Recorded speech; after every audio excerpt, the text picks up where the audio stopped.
My name is Judith Hollander. I'm 72 years old. Once a mother, once a wife, always invisible. For 38 years, I kept the home that bore my husband's name, swept the floors, cooked the dinners, stitched the curtains by hand, paid attention so he didn't have to. I stopped working when Mason, our son, was born. Harold said, "You're the backbone now."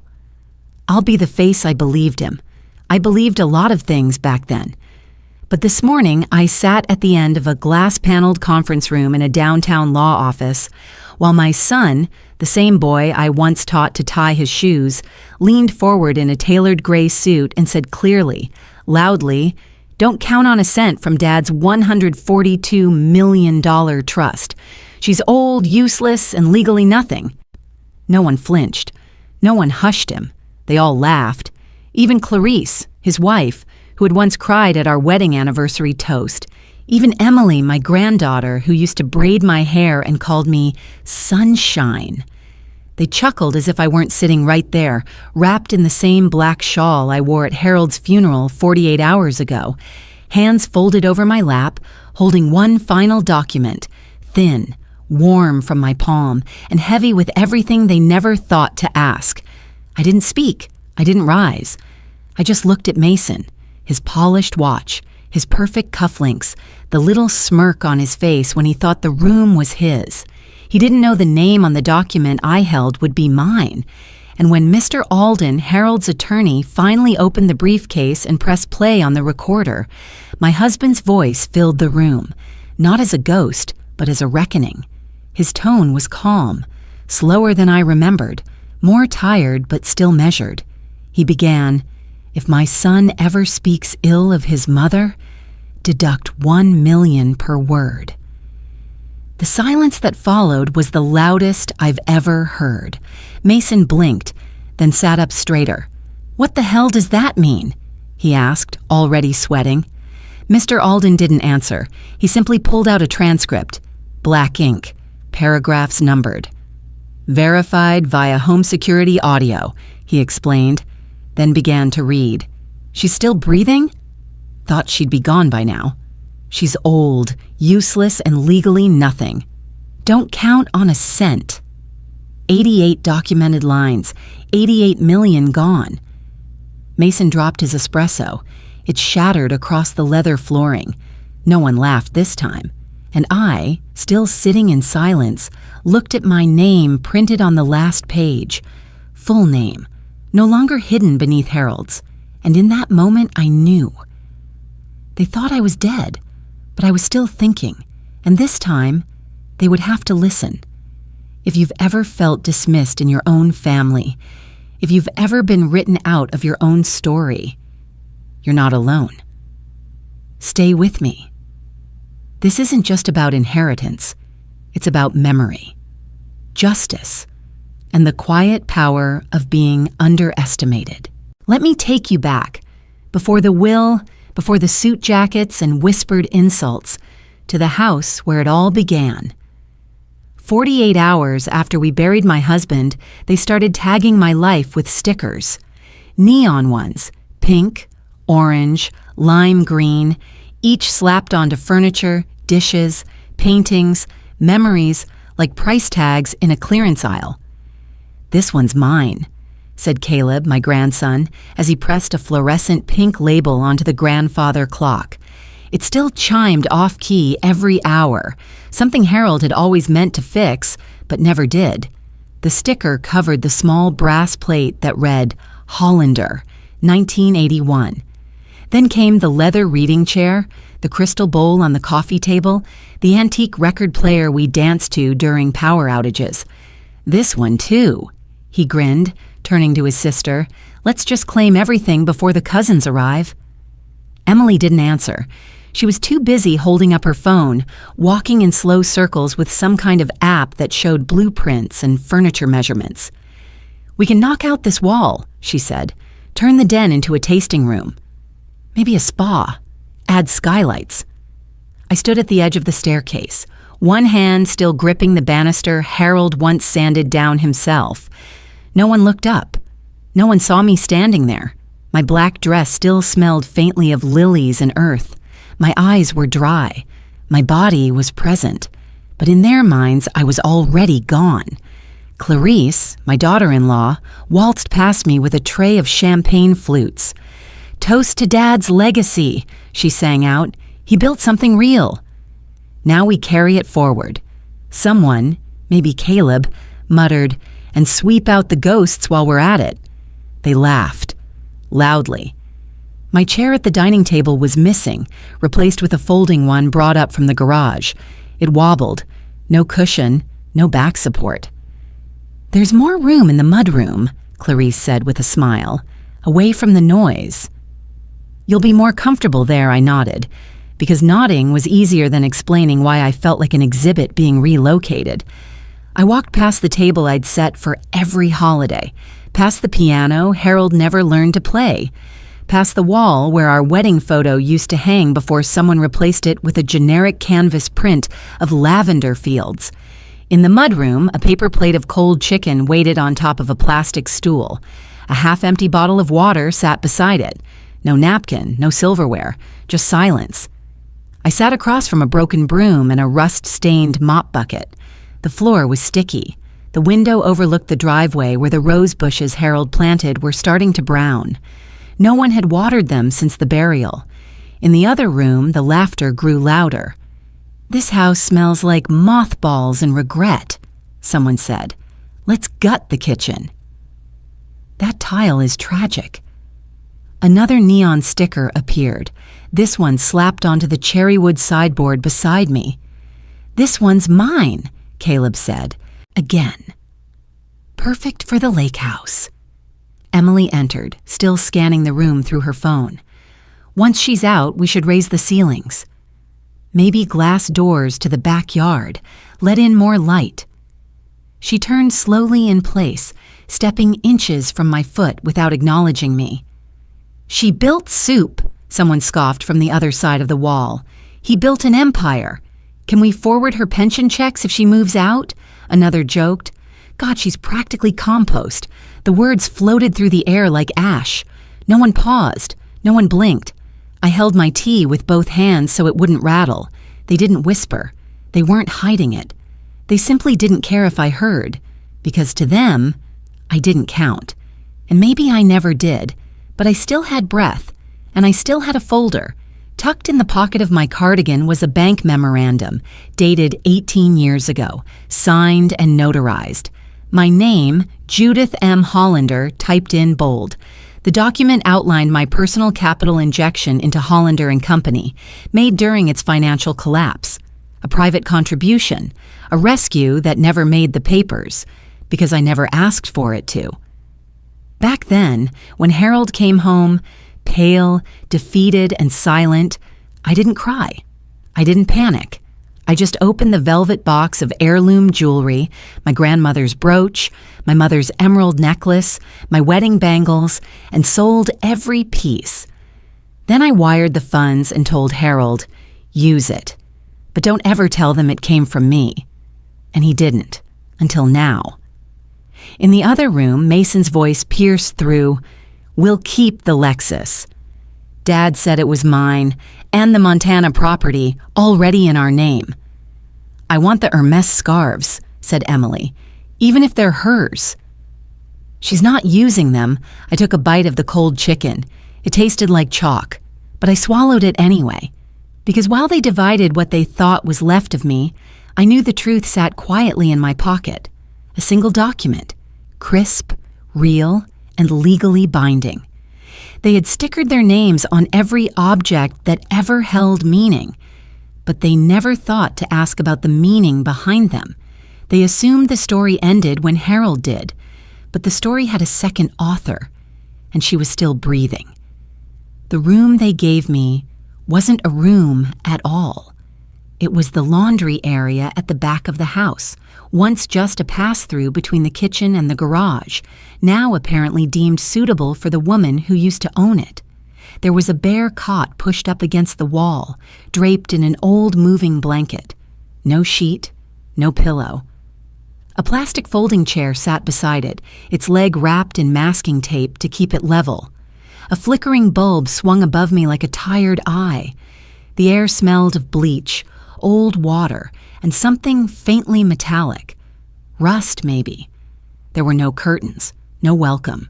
Just a thermos with a dent in its side, a chipped mug, and a box of tissues half used. Someone had tried to make it. Looked like a space meant for rest, but it felt more like something temporary, a stopgap, a soft dismissal. On the counter near the mop bucket, I noticed a photo frame. Face down, the glass cracked in one corner. I picked it up, wiped the dust off with the sleeve of my cardigan. It was our wedding anniversary photo. The 35th, I think. We stood under the rose arbor in the backyard, Harold's arm wrapped around my waist, my hand resting lightly on his chest. Behind us, the house gleamed in early spring light, freshly painted shutters, yellow tulips poking through the mulch, pride blooming in every corner. But now, this photo had been shoved behind the fridge, hidden between a broom and a box of expired granola bars. And across the glass, stuck like a slap, was a neon sticker. Outdated. The word landed like a bruise. I stared at it for a long time. Not the picture, just the word. Outdated. Not broken, not fragile, just obsolete. Something once necessary. Now inconvenient. They hadn't even bothered to throw it away. Just tucked it where no one would see it, where I wouldn't see it. But I did. I carried the frame back to the cot and set it gently on the chair. That night, lying beneath the scratchy blanket, I stared at the ceiling as the bulb hummed and blinked above me. A quiet, unspoken rhythm, like Morse code from a time when people still wrote letters. And I remembered. That night. The one they'll never know about. Harold had come home late, worn thin by meetings and market charts and men in suits who didn't see him as a leader anymore. The company was gasping. Investors were pulling out. The board had rejected every version of the IPO pitch he drafted. He looked at me that night, not for solutions, but for a place to collapse. And I let him. When he went to bed, I stayed up. I made a pot of chamomile tea, tied my hair back, and sat at the kitchen table with nothing but a legal pad and a borrowed pen. No computer, no printer, just my hands and my mind. I outlined an expansion model, multi-phase, responsive to market trends, scalable across regions. I wrote until dawn. By the end, my knuckles ached, and my tea had gone cold. At the top of the page, where a name should go, I didn't write mine. Instead, I wrote J. Carver, a name I made up in that moment. Short, sharp, unmistakably male, because I knew. I knew if Harold handed the board a strategy authored by his wife, once a finance analyst, now a homemaker, they would see a wife, not a mind. So I sealed the pages in an envelope and mailed them to the office. No return address, no handwriting clue. 2 days later, at dinner, he laughed as he told me someone had sent an anonymous proposal that was, in his words, brilliant. Even the penmanship, he said, reminded him of mine. I smiled and kept stirring the soup. That proposal became the backbone of their IPO launch. It brought in $47 million. And no one ever knew. Not the board. Not the employees. Not my son. They called Harold a visionary. They called me lucky. But I remember, even if no one else does. I remember the smudge of ink near the margin where my hand slipped. The little note I scribbled in the corner, add alternate cost projection, see spreadsheet from '98. I remember how I wrote risk curve and then crossed it out and replaced it with stabilization model. I remember the night I let my name go because Harold needed a win. And I loved him. But love, I've learned, can sometimes ask for too much silence. I turned toward the wall, the photo frame now sitting beside me. Outdated, the sticker said. I peeled it off slowly like you'd remove a bandage from skin that still hurts. Then I folded it once and slid it into the trash. I wasn't outdated. I was unpublished. And I was done hiding footnotes inside someone else's headlines. The clinking of glasses echoed like soft jabs in the chandelier light. Silverware met porcelain in polite, practiced rhythms. Laughter floated above the table like steam, except the steam was missing from my bowl. I sat at the far end where the light didn't quite reach, beside the sideboard they hadn't used in years. A draft kissed the back of my neck. My soup had gone cold a long time ago. No one noticed. They were too busy complimenting the dry-aged roast Caleb ordered online and the curated cheese board Emily had photographed for her story, each square of brie arranged with surgical precision. I stirred the broth absently, watching carrots bob and dip like forgotten promises. Clarice's voice rang out, saccharine and sharp. "We were just saying, Mom, it's amazing how far this family's come." From soup to private jets, her fork pierced a cherry tomato with just a bit too much force. Caleb chuckled. "Yeah, seriously. Back in the day, it was just soup, soup, and more soup. And coupons," Emily chimed in. "Remember the coupon drawer?" More laughter. Clarice leaned back, took a sip of her wine, and added with a smile just tight enough to cut. "But hey, if there's one thing she nailed, it's soup. Right, Mom?" They all turned toward me then, performative grins stretched across their curated lives. I smiled back softly, the kind of smile that doesn't climb past the cheeks, the kind of smile that holds its breath. I didn't say a word, because I remembered. Soup had built this house. Soup paid for the hardwood floors beneath their designer heels. Soup paid for the college degrees they now used as shields against humility. Soup funded Harold's seed capital in the first place. It started with a borrowed crock-pot and a handful of onions from the neighbor's garden. I cooked and sold $5 jars of lentil and barley stew out of our garage to office workers too busy to pack lunch. Harold laughed at first, said no one would pay for hippie broth, until the orders came in, until we had to hire someone to help with deliveries, until we launched an LLC, until that LLC gave him the business credit he needed to pursue real estate investments, and then tech. But now it was just a punchline. I looked down at my spoon. The broth had formed a skin. I ate in silence. After dessert, a pear tart Clarice claimed she baked but clearly hadn't, I stood to gather my things. No one offered help. The plates they left behind still held streaks of gravy and lipstick. In the laundry room, I spread everything I had onto the cot like relics from a forgotten war. The photo frame, the one they called outdated. I polished the glass with the hem of my sweater until our smiles shone again.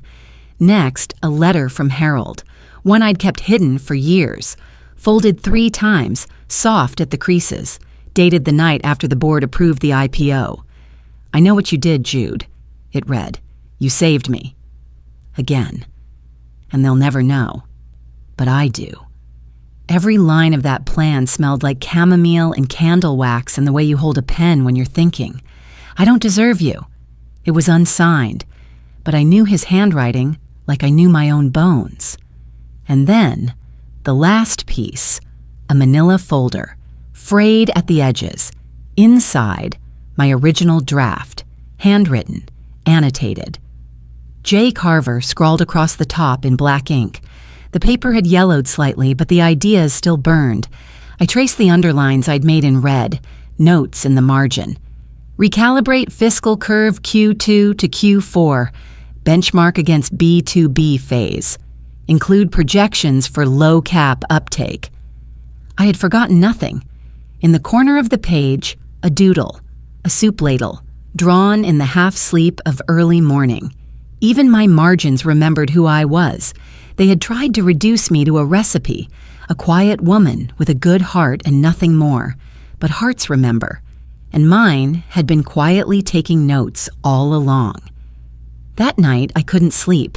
Not because of the cold, not because of the ache in my back from the cot or the bulb that never stopped buzzing, but because something in me had begun to stir.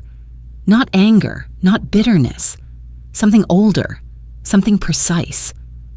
Like the way my mother used to say, "Don't throw out what you might still need, Judith." I hadn't. And now, maybe, just maybe, I'd finally need it. The dial tone in my room had been dead for 3 days. They claimed it was the storm. Caleb shrugged and said, "You know how these old houses are?" Clarice nodded. "We'll get around to fixing it eventually." But the Wi-Fi worked just fine for them, and so did the espresso machine. I said nothing. That evening, after dinner, cold fish and colder conversation, I slipped into my coat and stepped outside. The air held the bite of late fall, sharp and clean, like something that hadn't been touched by lies. The old phone booth still stood near the gas station, cloaked in rust and the scent of diesel. Its plexiglass walls were etched with names and warnings, layered in years of permanent marker. I closed the door behind me. The click echoed louder than I expected. Inside my pocket was a crumpled $20 bill I had tucked away months ago, back when Harold's cough began to sound more like punctuation than an accident. I fed coins into the slot, 1 ring, 2, 3, then a voice I hadn't heard in years, deep, worn, familiar. Alden and Hayes. "It's Judith Hollander," I said quietly. "I need you to come tomorrow. Early. Bring everything." There was a beat of silence. "Judith?" His voice dropped. Are you sure?" "No, but I'm done being unsure. Meet me at the old cabin, 8 a.m. I hung up before you could ask why. Back in the laundry room, I laid everything out on the cot once more. My fingers moved slower tonight, not from age, from weight. The manila folder, the letter, the photos, and beneath them all, tucked into the lining of an old briefcase Harold once gave me, a thin black notebook. Its spine cracked gently as I opened it. Inside, records, years of them, meeting notes, projections, margins, edits. It was the ghost of the company in my handwriting. Harold once called it the soul of the plan. I remembered the night he first said it. He'd just returned from a board meeting that nearly fell apart over their fiscal roadmap. He sat down at the foot of our bed, his tie undone, his voice a whisper. "I don't know what to do, Jude." I had handed him a fresh cup of tea and the revised version of the deck, one I had rewritten entirely the night before. He read it twice, then said, "You just saved everything." I smiled. "You always knew that everything was built on soup and spreadsheets." We laughed then. The kind of laugh people have when they still believe in each other. But that was before the IPO, before the fame, before the silence grew roots. I flipped to the final page of the notebook. A list. My list. Not of enemies, of truth. Each line a piece of the puzzle I had once assembled with love, now gathered with precision. I wasn't angry. Not anymore. Anger had burned through me years ago and left something cleaner behind, like rain after wildfire. What I felt now was different. Clarity. Purpose. Like a key long buried, finally matching the lock. I stood by the window for a long time that night, watching the streetlight flicker. The others were asleep, or at least pretending to be.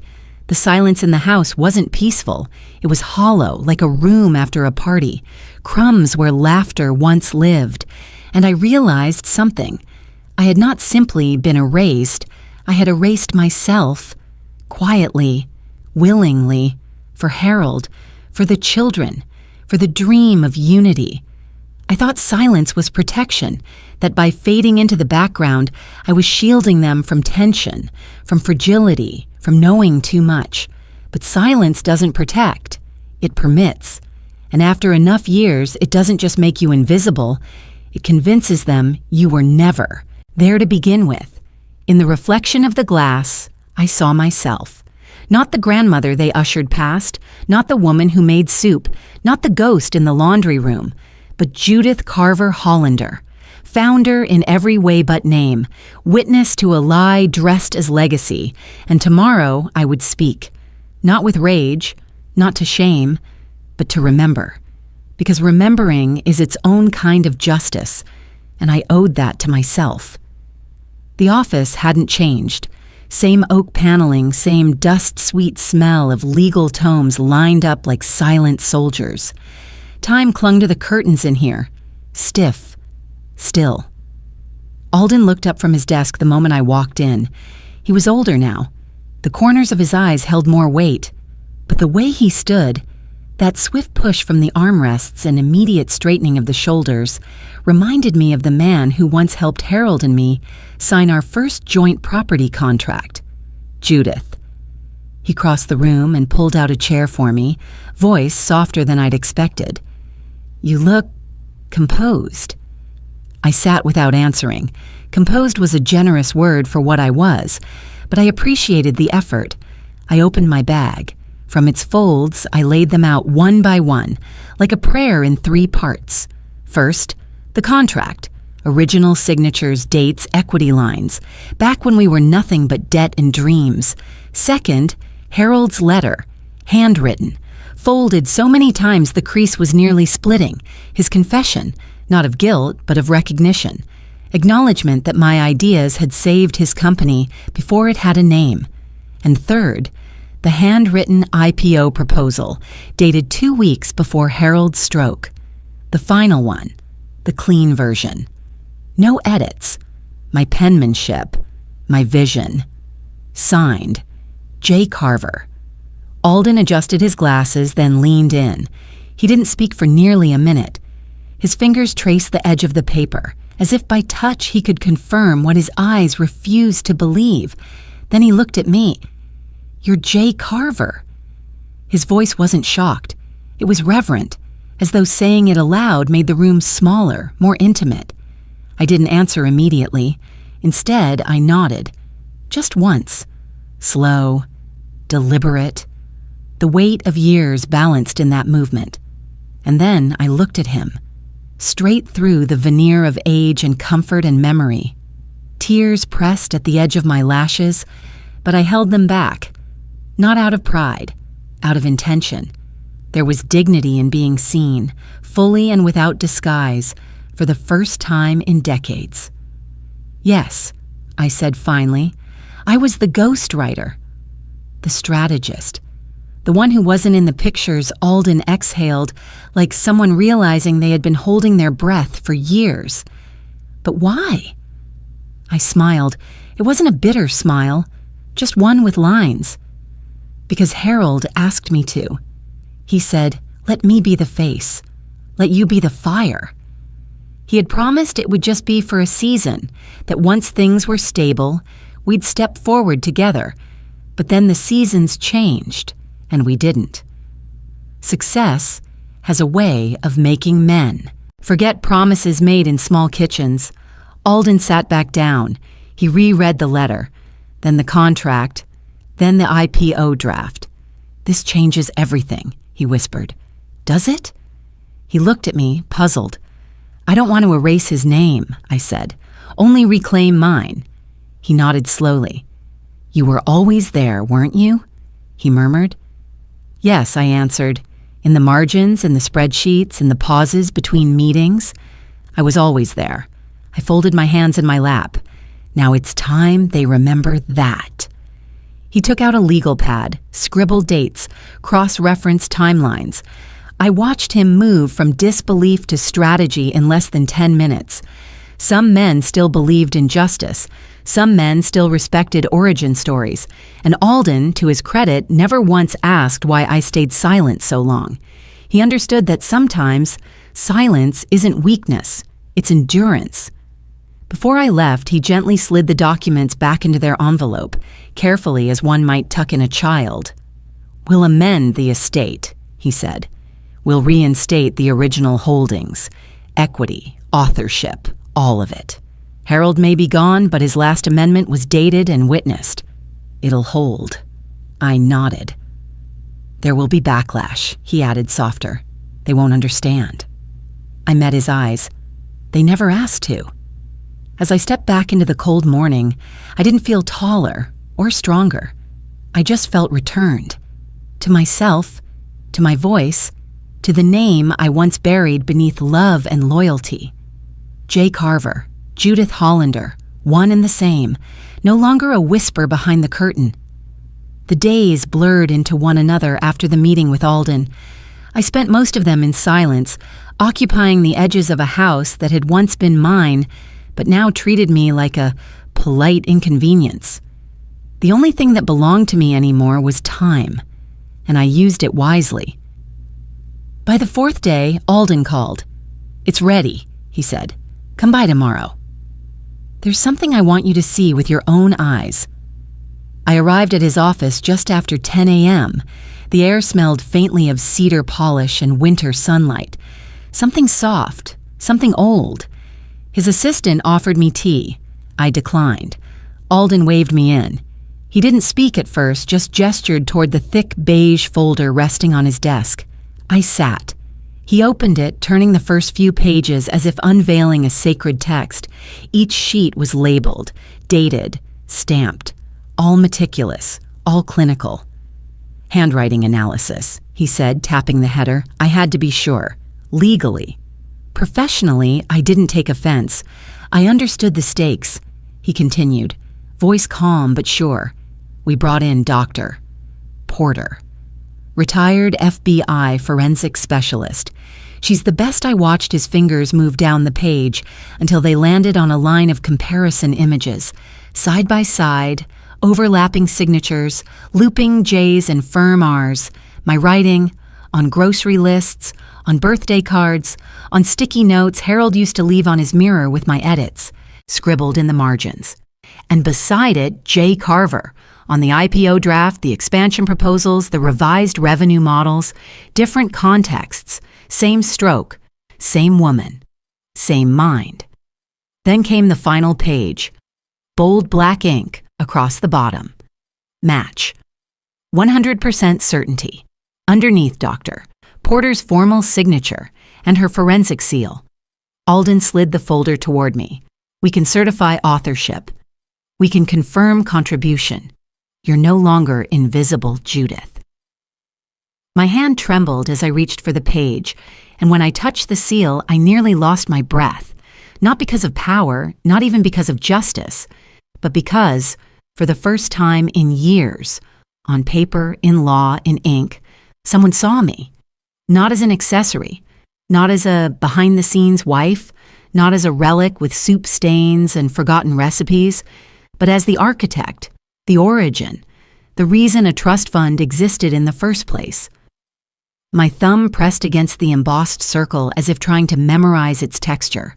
For so long, my legacy had been whispers. This was proof, cold, unbiased, undeniable.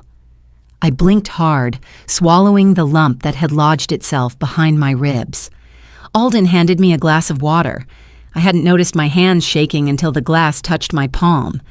"I thought I'd feel angry," I said, my voice barely louder than a breath. "But it's not that." "What is it?" he asked gently. I looked at him. "It's the ache of being seen too late, and still being grateful." He didn't respond with platitudes. That was something I appreciated about Alden. He had practiced law long enough to know that recognition, real recognition, rarely arrives on time. But when it does, it still matters. I tucked the folder into my bag, smoothing the corners like they were precious.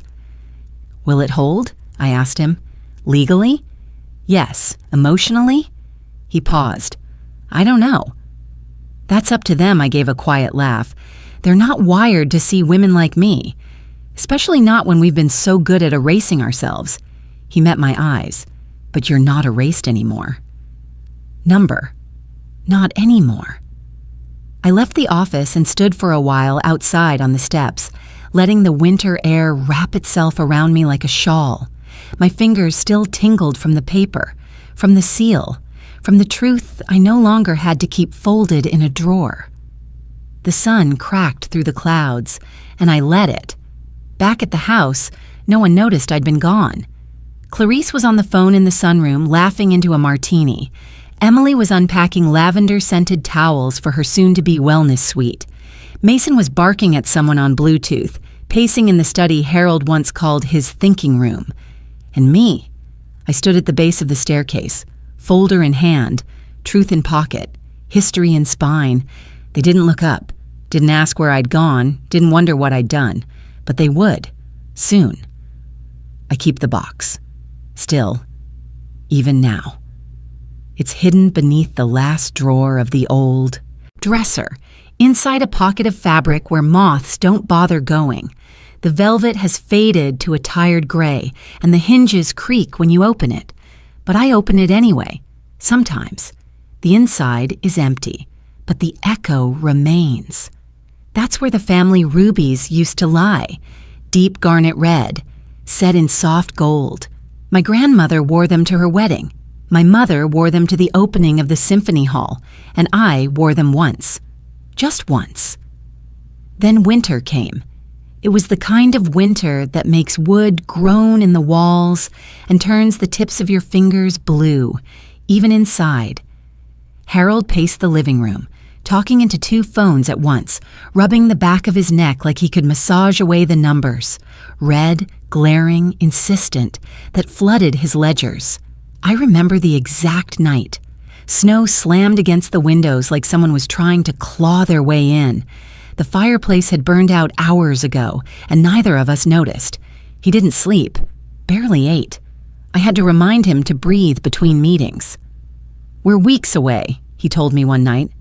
"From what?" I asked. "Oblivion," he said. "I can't make payroll next month." Harold was not a man who cried, but that night when he thought I was asleep, I heard him, in the kitchen. Silent tears into a coffee mug that had long gone cold. I didn't go to him. I went upstairs instead, to the dresser, to the box. The pawnbroker didn't ask many questions, just appraised the stones with surgical speed and gave me a number on a yellow sticky note. I didn't haggle. I didn't blink. I transferred the funds directly into the business account under my name, quietly, without ceremony. The next day, payroll cleared. 2 weeks later, Harold landed a last-minute contract that saved the company. He came home with champagne and tulips, kissed me like we were 25 again, and whispered, "We made it, Judith." He never asked how. He never wondered why the jewelry case was locked and left untouched. And I never offered the truth. Because sometimes, love is swallowing the weight of what someone else never saw, and carrying it anyway. Years later, when the company celebrated its IPO, I watched him toast in a crisp tuxedo. The newspaper headline read, "Hollander Rescues Empire from Brink." Everyone clapped. Even I smiled. But I remember looking at my hand that night, bare, just skin and veins and the memory of something precious that had once curled around my fingers. I kept the receipt, the transaction record, tucked between the birth certificates and expired passports, a paper trail no one cared to follow, until now. I open the box again as I sit alone in the laundry room, my current residence in this grand house. The whir of a distant vacuum hums like a lullaby. I touch the velvet, run my fingers over the indentations left by the stones. My thumb presses the corner where the clasp used to catch. It doesn't hurt. Not anymore, but it stings. Like the phantom burn of something. Too heavy for too long. I once heard someone say that sacrifice only means something if someone remembers it. But I disagree. Sometimes the act of giving freely, quietly, completely carries its own holiness, even if no one applauds, even if it's buried in a drawer for decades, even if the ones you saved forget your name. I close the box, tuck it back into its fabric pocket, and this time, I don't feel empty when I walk away, because maybe, just maybe, being forgotten doesn't mean you didn't matter. Maybe it just means you were the kind of woman who built cathedrals no one thought to name, but they still stand. The house was asleep. Harold had gone upstairs hours earlier, defeated. I could hear the slow creak of floorboards as he walked the hallway outside our room. Then nothing. No more pacing. Just the stillness of a man with no plans left to make. Downstairs, the only light came from the desk lamp, a halo over blank paper. The television flickered silently in the other room. Static shadows danced on the wallpaper. The smell of burnt toast still hung faintly in the air. He hadn't eaten it. He never did when stress took over. The fire had long since died in the hearth, just gray bones of ash. I remember sitting in that chair like I was preparing for battle, blue pen in hand, cold coffee beside me, 3 drafts of failed proposals scattered across the floor like fallen soldiers. Harold had tried. Lord, he had tried. But what he couldn't do was think clearly with panic lodged in his chest. And I knew if we submitted another weak pitch, the board would vote to dissolve everything. I stared at the blank page. Then I wrote. Not quickly, not poetically. I didn't channel some divine inspiration. I channeled numbers, strategy, gut instinct. 20 years of watching patterns in silence, boardrooms I wasn't allowed to enter, meetings where I poured the coffee but heard everything. I knew how the firm moved, how it breathed. I knew what it needed to survive, and I knew how to write it in their language. I drafted the proposal line by line, laid out the asset restructuring plan, diversification approach, new venture projections. I did it all while the pen bled blue ink onto my thumb. Around 2:17 a.m., I knocked over the coffee. The mug shattered. A jagged crescent flew across the kitchen tile, and the page, 2/3 complete, was soaked down the side. The ink bled like bruises. I didn't cry. I just started again, from scratch, on clean paper, with shaking hands, and that same stupid pen. By 5:46 a.m., the sun was a sliver on the horizon. Orange light broke through the lace curtain above the sink. I signed it. J. Carver. It was the only name they'd recognize. The name we'd used before when I ghost wrote early filings, back when Harold still trusted my anonymity more than my visibility. We told ourselves it was just a placeholder, that once the company stood on its own, I'd come forward. But time has a way of turning placeholders into prisons. I sealed the proposal in a manila envelope, dropped it in the blue mailbox 2 blocks from the house. It felt strange, sending away the future before my husband even woke up. When I got home, Harold was still asleep, one leg half off the bed, his arm over his eyes, like a boy trying to hide from the dawn. I crawled into bed beside him. He never asked where I'd been. 2 weeks later, they called. The board. They loved it, said it was bold, clean, efficient. One executive even called it the work of a quiet genius. Harold smiled wide and bashful and told them he'd had a breakthrough. They shook his hand, clapped him on the back, toasted with champagne at a small lunch downtown. He came home flushed, excited. His jacket smelled like garlic and wine. He kissed me, twirled me in the hallway like we were 30 again, and whispered, "You saved us." I nodded, smiled, but he didn't say my name. That night, he stood in the dining room, holding the letter from the board in one hand and a scotch in the other. "They're calling me the comeback king," he said, voice thick with pride. And I stood by the doorway wearing the same cardigan I wore when I mailed the envelope. "I told them I stayed up all night with that one," he chuckled, said it just came to me. I didn't respond, just watched the scotch swirl in his glass like it held the truth I wasn't allowed to tell. A part of me died that night, not in anger, not in bitterness, but in quiet resignation. The woman who had once dreamed of co-leading an empire folded herself into the margins instead, not because I was weak, but because I thought that was what love looked like, letting him shine, letting him speak, letting the world applaud him while I stood behind the curtain, steadying the stage. He wasn't cruel, he was just grateful in the wrong direction, and I was too proud to correct him, so I let him keep the story, let him carry the glory, let him stand on the foundation I built with ink-stained fingers and cold coffee. Now, all these years later, I watch the ink again, that same blue signature, J. Carver, confirmed by analysts, legally matched, validated, not whispered, not hidden, seen. They called him a genius. But it was my mind that wrote the future, and now I'm taking it back. I didn't storm out of the house. I didn't shout. I didn't slam doors or toss plates. That's not how women like me fight. We don't raise our voices. We raise documents. We raise truths that were left to rot in silence. I spent the morning sorting through the old banker's box I kept behind the linen closet, the one no one ever thought to check because they assumed I had nothing to store. I laid everything across the bed in the guest room, the room Clarice now called her yoga retreat, though I'd only seen her meditate long enough to photograph it. Contracts, handwritten ledgers, the original draft of the IPO still, faintly stained with coffee from that night.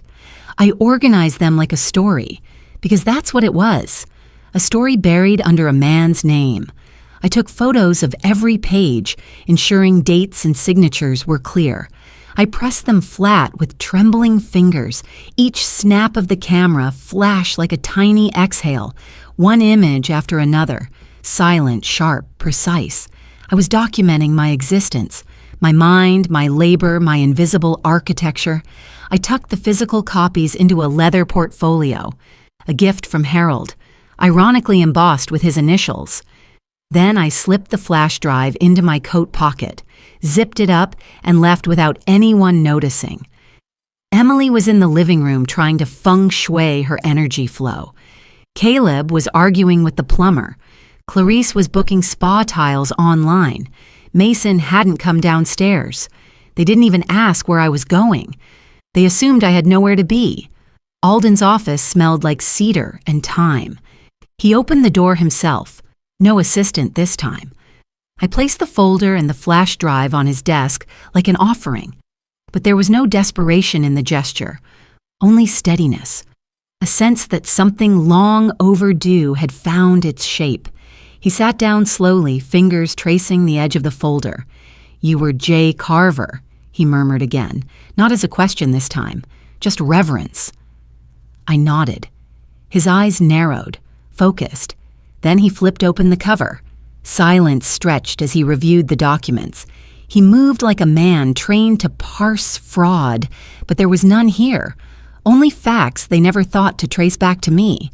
Papers that bore my hand, margins with my notes, memos written in a tone Harold never quite mastered. Alden leaned back, exhaled through his nose. "Well," he said, resting a palm on the papers, "they won't be able to deny this." I looked at him and said nothing, just watched his fingers press down on a truth I'd once given away. He pulled out a notepad and began scribbling notes, action steps, witnesses, potential media leverage if needed. He talked strategy. I watched, not because I didn't understand, but because I did, deeply. I knew this was where the tides began to turn, not in courts or headlines, but in quiet offices with old wood and older women. When he finished, he looked at me with a new kind of gaze. Not pity, not formality, but recognition. "This isn't revenge," he said, not even waiting for my answer. "No," I whispered. "This is reclamation." I stood to leave, gathering the empty folder in my hand. At the door, I paused. "They'll be angry," I said. "They'll call me bitter." He nodded. "Then let them taste bitterness," he replied. "It's usually the medicine they prescribe to others." Outside, the wind pulled at the lapels of my coat. I clutched the zipper where the flash drive still sat, its weight tiny but undeniable. I walked past the bakery that used to carry my favorite rye, past the florist that still arranged white lilies the way Harold liked them, past the bench where we once talked about naming our first child after my grandmother. Everything had changed, and yet it hadn't. The streets were still paved with the assumption that people like me vanished when we grew quiet, but I never vanished. I just stopped being visible to those who no longer found me useful. As I crossed the street toward the bus stop, I whispered to myself, not in anger, but in declaration, I'm not trying to ruin their world. I'm just trying to return to mine. They called it Harold's legacy, but half of it was mine, not because I demanded it, but because I built it. And now I would no longer ask to be seen. I would make it legally impossible to ignore me. Not with fists, not with threats, with names, with dates, with receipts, with truth. I didn't want revenge. I wanted my name returned to the story they stole. And this time, it would be carved in more than silence. They held the reading in the glass conference room on the 33rd floor, cold, echoing. Every sound bounced off the windows as if even the city itself wanted to listen. They made sure to give me the folding chair, the one at the very end of the polished walnut table, next to the water station, far from the center where the real decisions would be announced. I didn't mind. There's something powerful about sitting where they don't expect you to speak. Mason was the last to arrive, of course, loud, overdressed, carrying a Starbucks cup he didn't pay for. He greeted the room like he was hosting a gala. Everyone laughed. Emily beamed. Clarice rolled her eyes like she found his charm exhausting, but endearing. He made his way to the head of the table and clapped Alden on the shoulder, as if that old man hadn't spent the last 2 months deciphering a truth Mason never saw coming. Mason gave me a look, one that scanned quickly and dismissed me faster. "Still kicking, huh?" he muttered, voice just loud enough for Clarice and Emily to hear. "Figured you'd croak before Christmas." Clarice snorted. Emily whispered something about me probably hoarding funeral coupons in my knitting drawer. I didn't blink. I didn't flinch. I sat with my hands folded in my lap, left hand on top, right hand tucked underneath, clutching a single envelope wrapped in plastic, protection from rain, fingerprints, and the greasy illusion of power. Alden cleared his throat. He didn't ask for quiet. He didn't need to. The room recognized the gravity in his posture, the way his fingers didn't fidget, the way he adjusted his glasses with slow, precise intent. He placed a small device on the table, one of those old-school voice recorders, tapped it once, red light on. The room hushed. "I'll begin with the standard procedural language," he said, voice low but firm. "Then I'll play Mr. Harold Hollander's recorded message. Mason leaned back like he'd heard it all before. "You all know the drill," he said. "Dad gave me power of attorney 2 years before his stroke. Everything is already under my administration. This is more of a, what's the word, formality." He turned to the room, grinning. "And don't count on a cent from Dad's $142 million trust," he added. "Especially not the old lady over there. She's, what's the legal term?" He chuckled. "Oh, right, nothing."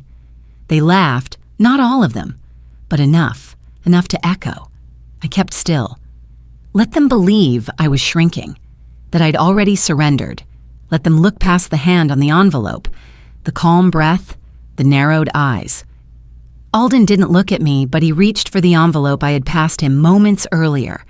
He slid it silently into his folder, a subtle gesture between two people who understood the weight of restraint. Then he clicked play. Harold's voice filled the room, worn, gravelly, still sharp. There was a pause before he began, just enough to unsettle Mason's shoulders. "This is Harold Bennett Hollander," the voice said. "If you're hearing this, I'm gone." Mason rolled his eyes. Emily dabbed at invisible tears. "But before we divide what I've built," Harold continued, "you should know who helped build it." There was a shift, subtle, like the sound of air being pulled into a vacuum. Harold's tone deepened. "I've amended my will," he said, "because I remember who sold her heirloom earrings to cover payroll, who stayed up drafting the documents that saved us, who signed as J. Carver when the banks wouldn't trust my name alone." Mason stopped tapping his pen. "My wife, Judith Hollander," Harold said clearly, "owns 51% of the Hollander Trust." Silence. Dead silence. I felt the moment Mason's world cracked. He didn't speak. Not yet. He couldn't. His espresso cup trembled in his hand. A drop landed on his sleeve. He looked at it like it betrayed him. Alden placed a printed document in front of him, signed, sealed, Stamped. He read aloud.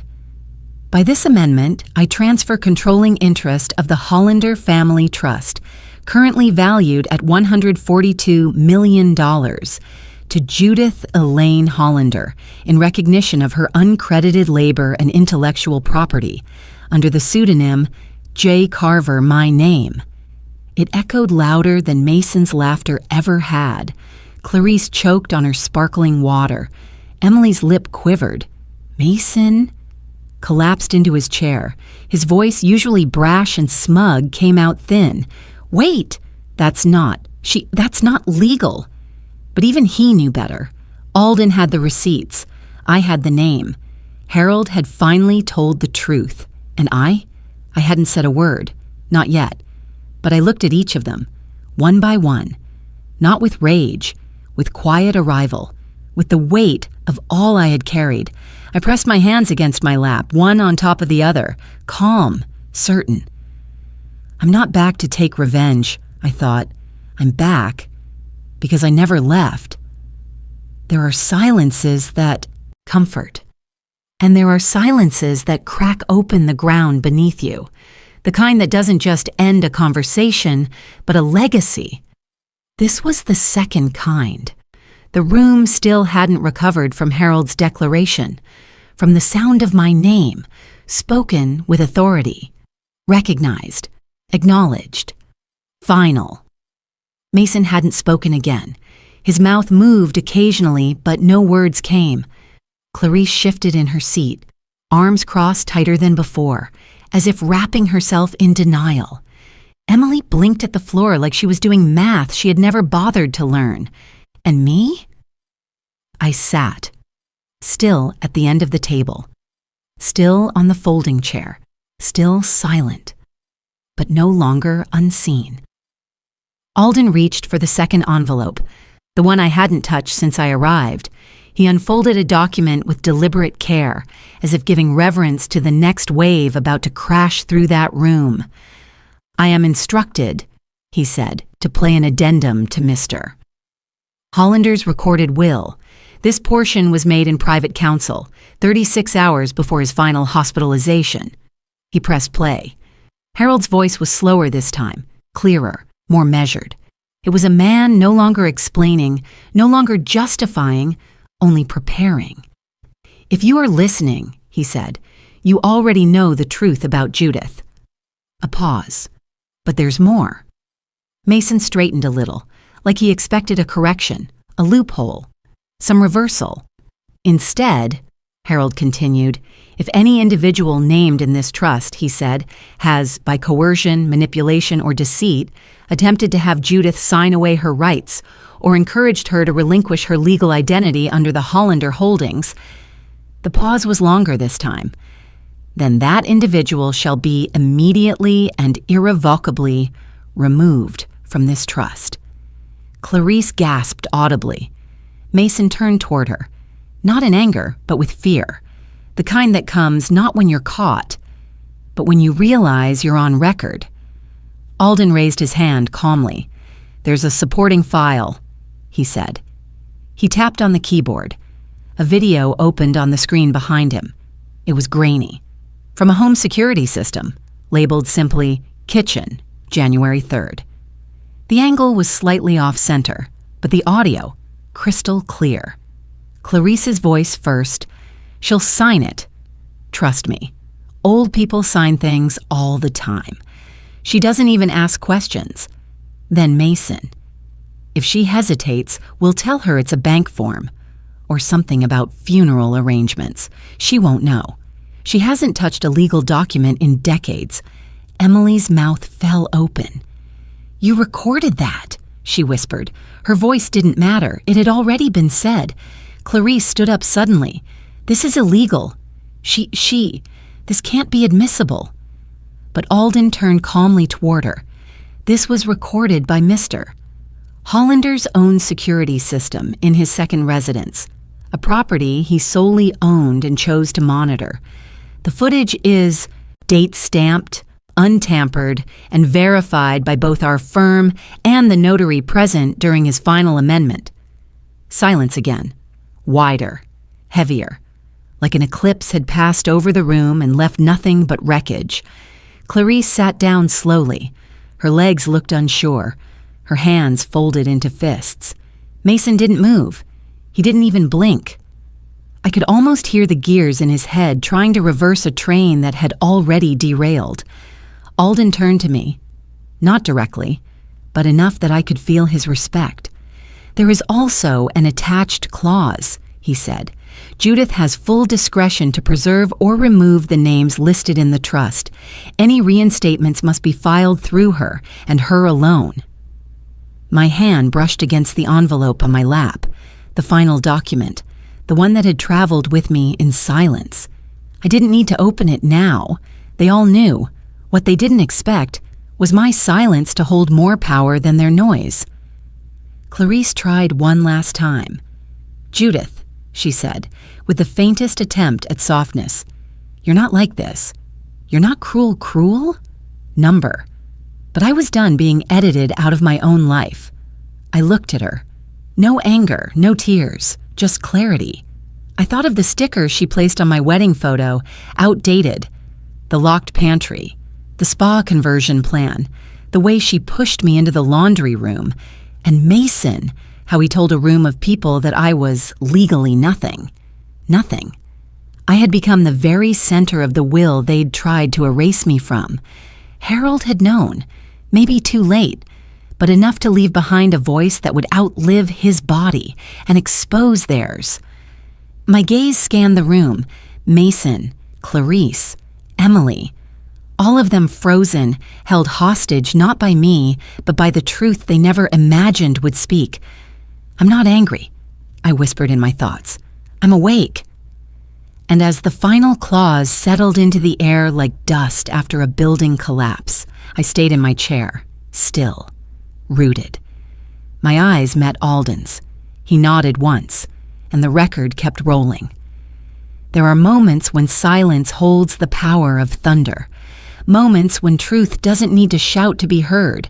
It simply is, and its presence alters everything. Alden adjusted his glasses, slowly, almost reverently. His voice remained steady, but I could feel it, the tremor underneath. "Per the final revisions in Mr. Harold Hollander's estate," he said, "the entire remainder of the trust, valued at $142 million, and all corresponding intellectual property from the original IPO." He paused.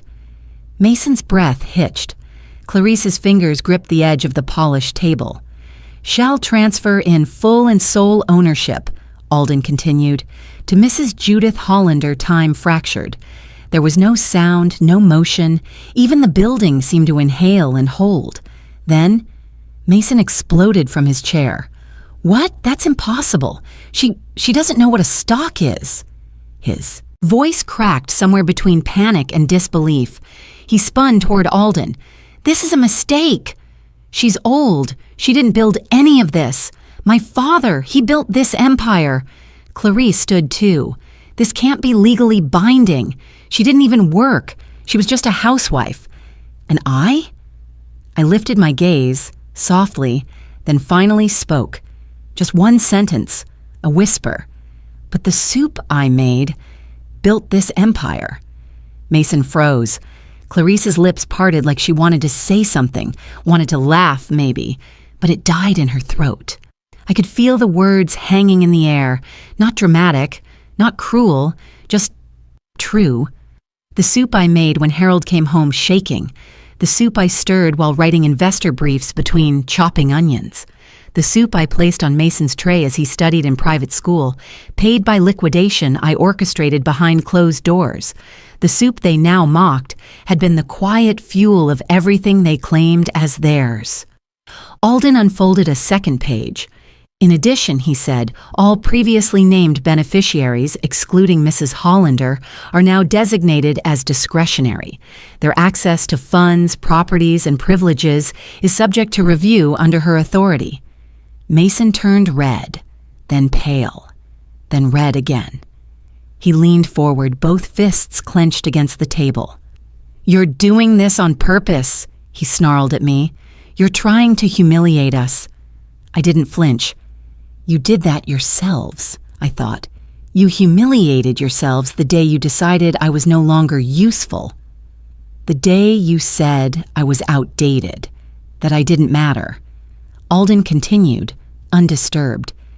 This trust includes rights to the estate's properties, business shares, and all residual holdings. Effective immediately, Mrs. Hollander has controlling authority over the family foundation, its board, and any future disbursements. Clarice let out a strangled noise, a hybrid of a laugh and a scream. She doesn't even know how to run a company. Emily, silent until now, finally whispered, "She was J. Carver." Mason whipped toward his daughter. "What did you say?" Emily didn't answer. Her eyes stayed on the table. On the place where the document sat bearing my name, Judith Hollander, legal beneficiary, intellectual architect, wife, mother, and now rightful heir. But I didn't feel victorious. Not in the way they imagined. This wasn't about revenge. It wasn't about teaching them a lesson. It was about reclaiming something I'd once laid down, out of love, out of hope, out of foolish faith that being invisible meant being safe. My thoughts returned to a memory, one they'd never seen. That winter night, Harold's trembling hands, the silence of our house before the IPO existed, the scent of my soup bubbling on the stove while I inked the final clause on a napkin, folded it beside his trembling fingers and whispered, "Use it. Say it's yours." I had vanished for them to rise. And now I'd returned, not to replace them, but to remember myself. I never wanted this to be a courtroom, I thought. I wanted a kitchen, a garden, a table where no one kept score. But the moment they turned my chair into exile, they left me no choice but to reclaim the map. Mason sat down hard, face in his hands. Clarice looked at me, not with rage, but fear. They didn't understand how it had all changed so quickly. But the truth is, it hadn't. I'd always been here. They'd simply refused to look. I reached into my handbag and placed a folded napkin on the table, a stained one. From that night, still faintly inked with the opening line of the IPO J. Carver, a hush fell again, not because I demanded silence, but because dignity, when it rises, needs no permission. 48 hours. That's what the lawyer gave them. 2 days to pack up, move out, disappear, the same way they had once asked me to. But I didn't wait at the window to watch them go. I didn't listen for slammed doors or broken glass. I waited until the last car had pulled out of the driveway, and then I stepped inside. My own home. It smelled different now. No perfume or cologne, no essential oils humming from spa diffusers. Only dust and a faint trace of rosemary from a candle I once lit when Harold had come home late and I wanted him to know I'd waited. The silence wasn't empty. It was sacred. The rooms were still cluttered, but not with furniture. They were filled with something colder. Stickers, bright neon ones slapped onto drawers, mirrors, vases. This one's mine. I called dibs. Reserved. Dad promised me this. I stood in the middle of the hallway and just breathed. Each sticker felt like a bruise.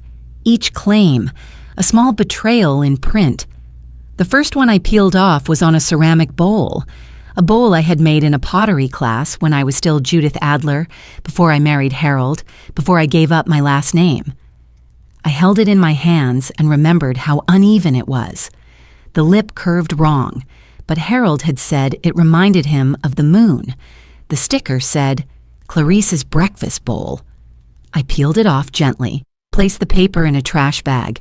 Room by room I moved like that, a slow, deliberate undoing. On the piano bench, Emily's relaxation seat. Gone.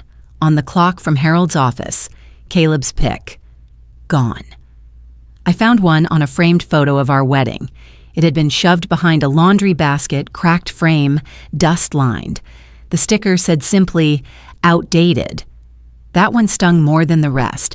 I held it between my fingers for a long time. Then slowly I peeled it. I pressed it against my palm and whispered, "You can't own what you don't understand." Into the trash bag it went. By the time I finished, the bag was full, bulging. Each sticker a receipt of entitlement, a neon badge of blindness. I carried the bag out to the garden. The sun was setting. Not dramatic.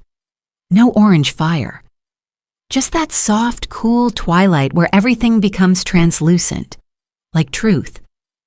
I placed the bag in the old iron fire pit, lit a candle from the dining room, the same one they'd mocked me for hoarding.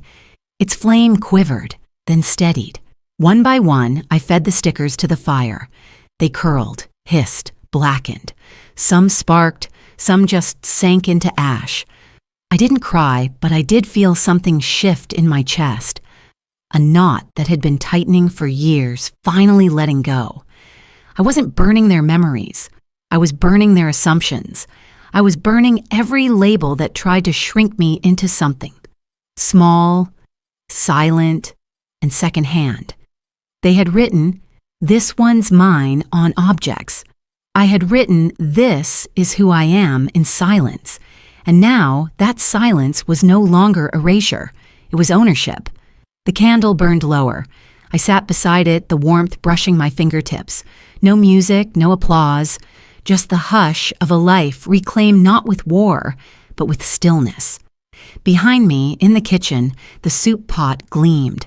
I hadn't used it in weeks, but tomorrow I would. Not for them, for me. The rosemary by the porch had withered. I hadn't noticed it until the morning after they left. It used to fill the air with sharp, clean scent. The smell of my early marriage, of Harold's favorite roast chicken, of Caleb's school lunches when he still called me Mom. Now it was brittle, each stem dry, like something that had waited too long for water that never came.